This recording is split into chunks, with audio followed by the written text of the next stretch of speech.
नमस्कार मित्रांनो, आनंदी या मालिकेच्या आजच्या भागामध्ये अगदी मनपूर्वक मी तुमचं स्वागत करते। आजच्या भागामध्ये आनंदी आता बेशुद्ध होऊन खाली पडते। तिच्या नाकातून रक्त येत आहे। पूर्ण हात एकमेकांना चिटकलेले आहेत आणि रक्तस्राव असा गोठल्यासारखा झालेला आहे। तेव्हा आनंदी बेशुद्ध खाली पडलेले असते। सगळेजण धावतच आनंदीच्या जवळ येतात।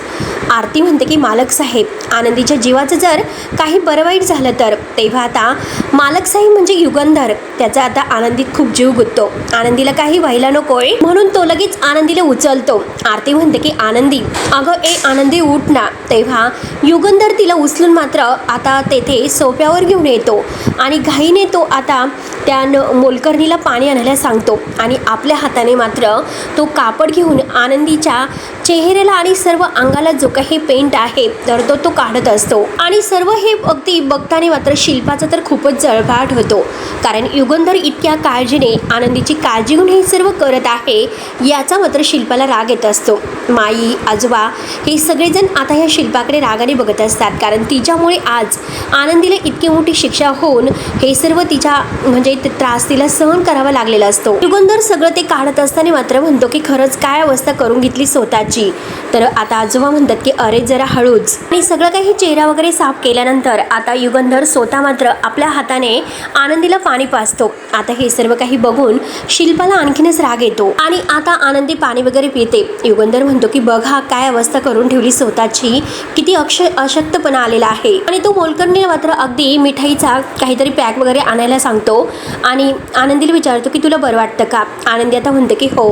तर युगंधर आता जेव्हा ती मिठाई आणली जाते आपल्या हाताने तो आनंदीला भरवतो आणि म्हणतो की घे, खाऊन घे। तेव्हा ती युगंधरच्या हातातून ती मिठाई घेत असते। आनंदीला तर स्पष्ट दिसत नसतं, तेव्हा युगंधर तिच्याकडे बघत असतो आणि आता तिला चक्कर वगैरे येत असतात। तेव्हा आता युगंधर आपल्या हाताने ती मिठाई आपल्या हातात घेतो आणि आपल्या हाताने मात्र तो आता आनंदीला मिठाई भरतो। आता मात्र हे बघून शिल्पाचा इतका जळफाट होत आहे आणि धनश्रीचा सुद्धा। आणि आता सगळेजण बघत असतात तर आनंदीला आता उठून बसायचं असतं। युगंधर म्हणतो की उठून बसायचं का। आनंदी हो असं म्हणते। आता युगंधर लगेच घाईने उठतो आणि आरतीला म्हणतो की चला लवकरात लवकर तिला आता उठून बसूयात। तेव्हा मोलकरीण युगंधर आणि आरती आता आनंदीला धरून मात्र आता तेथे सोफ्यावर उठून बसवतात। तेव्हा युगंधर म्हणतो की अगं आनंदी, तू इतक्या वेळ आता अवघडलेल्या अवस्थेत उभी राहिली, तुला काही वेड वगैरे लागलं का, कुणाच्या सांगण्यावरून तू हे सर्व केलं। तेव्हा शिल्पा धनश्री मात्र आता आपल्याला जाब विचारला जातो की काय म्हणून थोडेसे टोकरतात। तर आता युगंधर लगेच आज शिल्पाकडे बघतो आणि विचारतो की ताई, घरामध्ये हे नवीन काय नाटक सुरू झालेलं आहे, नक्की हे सर्व का केलं गेलं। तेव्हा शिल्पा म्हणते की युगंधर, अरे घरामध्ये जी महागडी मूर्ती आणली होती तर हिच्याकडून मात्र ती गडबडीने तुटली। तेव्हा युगंधर म्हणतो की मग काय झालं। तर शिल्पा म्हणते की अरे दारामध्ये पाहुणे आले होते आणि आम्ही सगळेजण टेन्शनमध्ये आलो, विचार करत होतो की काय करायचं। आणि तेव्हा हीच म्हणाली की आता तिच्याकडून खूप मोठी चूक झालेली आहे आणि तिला पेंट लावा म्हणजे ती मूर्ती बनून उभी राहील आणि हे सगळं तिने करण्यासाठी सांगितले होते। आता शिल्पा सगळं काही आनंदीवर ढकलून देते। मी हिला किती समजावलं होतं की असं करू नकोस, परंतु हिने ऐकलंच नाही। शिल्पा बरोबर खोटं बोलत आहे। आरती आनंदी आता सगळेजण मात्र शिल्पाकडे बघतात की किती खोटं बोलत आहे ते। अरे मग युगंधर तू सांग की अशा वेळेस आम्ही काय करायला हवं होतं आणि तिचा हा मूर्खपणा आपल्याला केवढ्याला पडला असता रे। सगळ्या पाहुण्यांसमोर जर तिला अशी चक्कर आली असती, ती पडली असती तर आपल्या इज्जतीचं काय राहिलं असतं याचा विचार तिने केलास का नाही केला। तेव्हा सगळेजण मात्र शिल्पाकडे पाहतात, कारण शिल्पा सगळं काही आनंदीवर ढकलून देते। आनंदीला सुद्धा खूप वाईट वाटतं, शिल्पाताई किती खोटं बोलतात। तेव्हा युगंधर विचारतो की आनंदी, अगं हे सर्व खरं आहे का आणि तू हे सर्व स्वतःहून केलेलं आहे का। तेव्हा आनंदी उत्तर देत नसते। आनंदी शिल्पाकडे पाहत असते तर शिल्पा म्हणते की आनंदी बोल, अगं दे ना उत्तर, तू हे सगळं तू स्वतःहून केलेलं आहे ना। युगंधर तुला काय विचारतो, अगं तू त्याला सांग की तू स्वतःहून हा सर्व हट्ट केला होता। तेव्हा आरतीला मात्र खूप राग येऊन ती रडत असते। आनंदीला किती सहन करावं लागतं आणि या घरात आनंदीलाच खोटे ठरवलं जातं।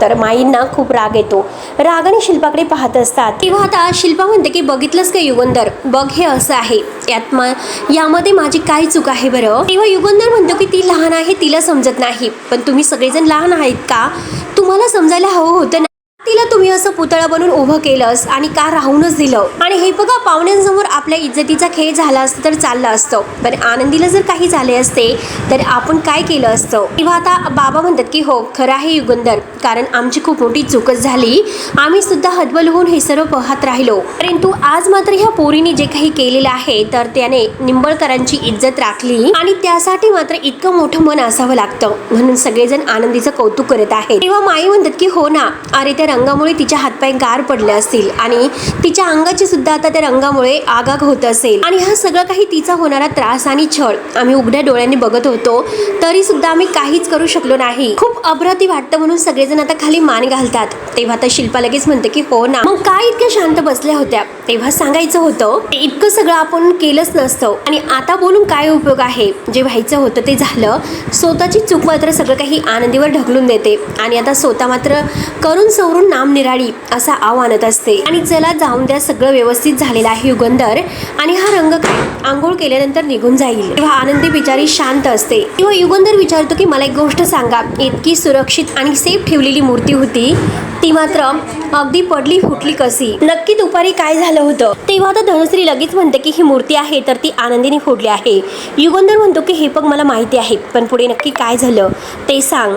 ती आता दुपारी स्वयंपाकघरात होती, तेव्हा मात्र यांचा आल्याचा भात झाला आणि ती खूप घाबरली, आणि हिला असं वाटलं की हिच्या तपकिरीचा आणि परफ्यूमचा वास आलेला आहे आणि हे तिला मारायला येतात याची भीती तिला वाटली, आणि आंधळ्यासारखी आता ती आंधळी आहे असं म्हणायचं असतं. तर शिल्पा लगेच आता धनश्रीला डोळे मोठे करून इशारा करते. तेव्हा धनश्रीच्या लक्षात येते. धनश्री लगेच म्हणते की हिने काय केलं, तर आता ही आंधळ्या असल्यासारखं धावतच सुटली, आणि ऐन वेळेस ती मुख्य तुमचा जो काही मूर्तीचा बॉक्स होता त्यावर येऊन धडकली, आणि त्यानंतर हिचा धक्का लागल्यामुळे तो बॉक्स खाली पडला आणि मूर्तीचे पार तुकडे तुकडे झाले. तेव्हा आता सगळं काही खोटं सांगत असतात. तर शिल्पा म्हणते की हो बघ, ऐकलंस ना, सगळं काही खरं आहे आणि आमच्या सगळ्यांच्या समोर हे सर्व झालेलं आहे, आणि हिच्या उगाच धावपळीमुळे मात्र आपल्या सगळ्यांचं इतकं मोठं नुकसान झालं.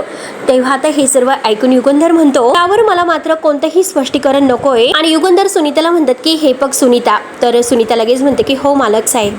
युगंधर म्हणतो की हे बघ सुनीता, स्वतः आनंदीची काळजी घे आणि तिला आत्ताच्या आत्ता आंघोळ घालू नको, तिच्या अंगामध्ये प्राण राहिलेले नाहीत, उगाच ती बाथरूम मध्ये जाऊन पडायची, आणि तिला व्यवस्थित जीव घाल, तिची काळजी घे. तेव्हा आता हे सर्व काही ऐकून आता आनंदी स्वतःच्या मनात म्हणते, तेव्हा आता ती म्हणजे ही मालक साहेबांची जी काही इज्जत वाचवण्यासाठी माझी हीच वटपौर्णिमा आहे, ही मात्र मानून मी पुतळा बनून उभी राहिले, पण आज मात्र त्यांच्या हातून जे काही पाणी मला प्यायला मिळालं आणि जे काही गोड आहे तो पदार्थ मला खायला मिळाला, आणि त्यामुळे मात्र माझ्या मनामध्ये त्यांच्याविषयी असणारी खरी काळजी निर्माण झाली. खऱ्या अर्थाने मात्र आज माझी वटपौर्णिमा साजरी केली म्हणून आनंदीला आनंद होतो. त्यानंतर आरती आता युगंधरला म्हणते की मालक साहेब मी येते, आणि तेव्हा आता युगंधर म्हणतो की अगं इतक्या रात्री तू कुठे निघालीस? शिर्केंना सांगतो की शिर्के ड्रायव्हरला सांगा हिला घरी पोहोच करून या. आरती म्हणते की नको मालक साहेब, कशाला, मी जाते ना माझी. तेव्हा आता लगेच आरती ही आनंदीला म्हणते की आनंदी बाळा तू काळजी घे, येते मी, असे बोलून शिर्के आता आरतीला घेऊन जातात. तेव्हा आता युगंधर आनंदीकडे पाहत असतो आणि मनात म्हणतो की आनंदीने हे सगळं माझ्यासाठी केलं,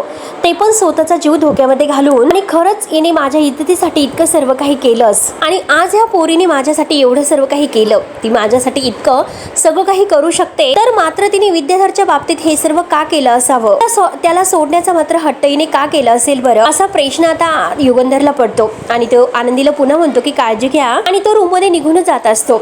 सुनीता मात्र आनंदीला घेऊन आता रूम मध्ये जायला निघते, आणि तेवढ्यात मात्र आता ढोल ताशांची मिरवणूक काढत आता हा विद्याधर डान्स करतच आतमध्ये आलेला आहे. तेव्हा आता सगळेजण मात्र पाहत असतात नक्की आता हे विद्याधरचं काय नवीन खूळ आहे, आणि तो तर ढोल ताशे वाजवत गाजवत का आलेला असेल. आनंदीच्या कानावर सुद्धा हा आवाज ऐकू येत असतो. आनंदी कानोसा देऊन ऐकते, तर युगंधर रागाने विद्याधरकडे पाहत असतो. तेव्हा विद्याधर युगंधरकडे बघून थांबतो. तर आता युगंधर मोठ्याने ओरडतो की थांबा, आणि काय फालतूपणा लावलेला आहे, तुम्हाला ही जत्रा वगैरे वाटते की काय? तेव्हा विद्याधर रागाने म्हणतो की हा फालतूपणा नाही, तर हा मात्र माझ्या विजयाचा मोठा सोहळा आहे. मला या घरातून बाहेर काढण्यासाठी, हाकलण्यासाठी आणि माझा काटा काढण्यासाठी माझ्या फॅक्टरीवर मात्र इन्कम टॅक्सची रेट टाकली, ते पण हो जो काही तू डाव आखला होता तो सपसेल मात्र माझ्यासमोर फेल गेलेला आहे. आणि हे बघ युगंधर दादा, तू जर विटेचा देव असतील तर मी सुद्धा आता त्या विटेला फोडणारा दगड असेल. तेव्हा आता सगळेजण मात्र ह्या विद्याधरकडे पाहत असतात. नक्की ह्या विद्याधरचं काय सुरू असतं तेच कळत नसतं. आणि हे बघ, तू कसलीही परिस्थिती माझ्या समोर आण,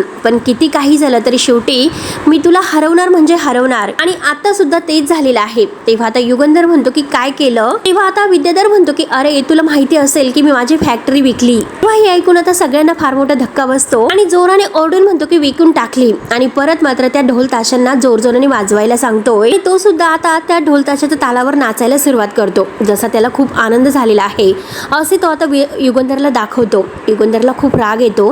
रागाने तो आता हे सर्व पाहत असतो आणि शिल्पाच्या तर मनासारखंच होत असतं. आणि जी फॅक्टरी विकलेली आहे तर त्याचे पैशाच्या बॅगा घेऊन तो आता आतमध्ये येतो. सगळे पैशाच्या बॅगा उचकून त्यातून काही पैसे बाहेर काढत असतो, पैशांचे बंडल. आणि त्या पैशाचे बंडल हातामध्ये घेऊन नाचत असतो. तेव्हा युगंधरला इतका राग येतो. रागाने तो मात्र ह्या विद्याधरकडे पाहत असतो. आणि आता रागाने तो युगंधर समोर येतो आणि म्हणतो की युगंधर निंबाळकर, तू मात्र या घरातून बाहेर काढण्याचे जे नवीन डाव आहे ना ते माझ्या विरुद्ध रचत राहा. पण तुझा प्रत्येक डाव आहे तर तो मी मोडून पायाखाली चिरडून मात्र फेकून देणार आहे. आणि हा निंबाळकरच्या रक्ताचा विद्याधरचा तुला शब्द आहे. आणि आता त्याचं लक्ष आनंदीकडे जाते. तो आनंदीकडे पाहत असतो आणि तेवढ्यात आनंदीकडे बघत तो आता तिच्या जवळ येतो आणि म्हणतो की अरे अरे हे काय आहे, कसला पुतळा आहे बरं. आणि ही तर आता आपल्या निंबाळकरांची थोरली सून आहे. म्हणून आता आनंदीवर हसायला सुरुवात करतो.